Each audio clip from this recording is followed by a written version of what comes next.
जेव्हा तुम्हाला फ्रंटची डिझाईन काढायची असू दे नाहीतर बॅकची काढायची असू दे, तुम्ही आधी लाईन आखून घ्यायच्या आणि लाईन आखताना हात असा पकडायचा, इथून लाईन आखून घ्यायची,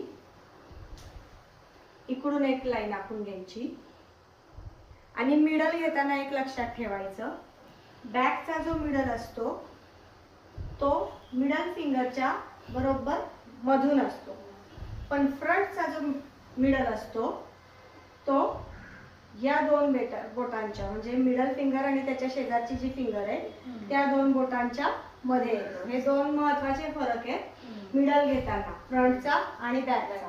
हे कायम लक्षात ठेवायचे. आणि बरोबर पहिल्यांदा मिडल घ्यायचा. प्रत्येक वेळेला मोठी डिझाईन चालू करताना मिडल घ्यायचा आणि मगच डिझाईन चालू करायची. नाहीतर आणि जेव्हा तुम्हाला मिडल पार्टिशनचा डिझाईन करायच्या असतात त्यावेळेला बॅक साईडला शक्यतो इथपर्यंत मिडल पार्टिशनच्या डिझाईन घ्यायच्या नाही. इथून पुढं मिडल पार्टिशनच्या डिझाईन घ्यायच्या. इथे घेतल्यावरती काय होतं, आता सपोज मी मिडल पार्टिशनची डिझाईन इथे घेतली, तर ती काय होणार, तिरकी येणार. म्हणजे ती जेव्हा असा हात दाखवेल तेव्हा असं वाटेल अरे डिझाईन तिरकी आहे. ती जेव्हा असं करेल तेव्हाच ते सरळ दिसणार. त्यामुळे शक्यतो इथे मिडल पार्टिशनच्या डिझाईन टाळायच्या, इथून खाली घेऊ शकता. आलं लक्षात?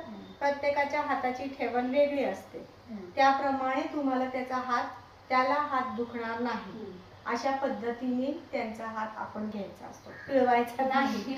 कळलं?